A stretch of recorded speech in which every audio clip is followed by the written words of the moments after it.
Magandang araw sa inyong lahat. Ako po si Jolene Magdangal at hatid ko ang The Working President. Hanggang ngayon ay patuloy pa rin ang pagpuri ng mundo sa pagkapanalo ni Manny Pacquiao nang pabagsakin niya si Ricky Hatton ng Inglaterra sa kanilang laban para sa Junior Welterweight Boxing Crown. Dito sa Pilipinas, isang National Day of Celebration ang idineklara ng Malacanang upang magkaroon ng pagkakataon ang mga Pilipinong ipakita sa pambansang kamao ang ating lubos na paghanga at pasasalamat. Pinangunahan ni Pangulong Gloria Macapagal Arroyo ang selebrasyon sa Palasyo ng Malacanang noong May 11 na tinawag ding Pacquiao Day. Dito ay pinangalanan ng Pangulo si Pacman bilang sugo ng kapayapaan at pagkakaunawaan. Kay Manny Pacquiao, saludo kami sa iyo.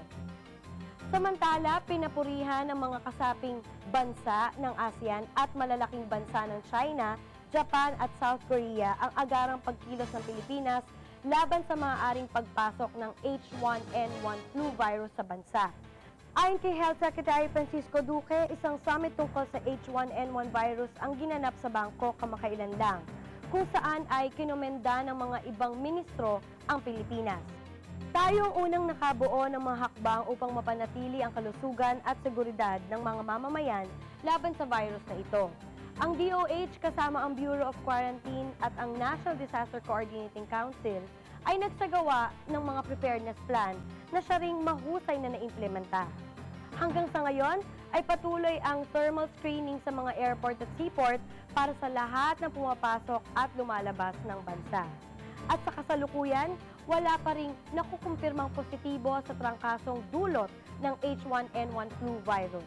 Panawagan lang po sa lahat na papasok ng Pilipinas galing sa mga bansang may napaulat na insidente ng H1N1 flu. Sundin po natin ang mga quarantine procedures na ipinapatupad ng ating Health Department para na rin sa kaligtasan nating lahat.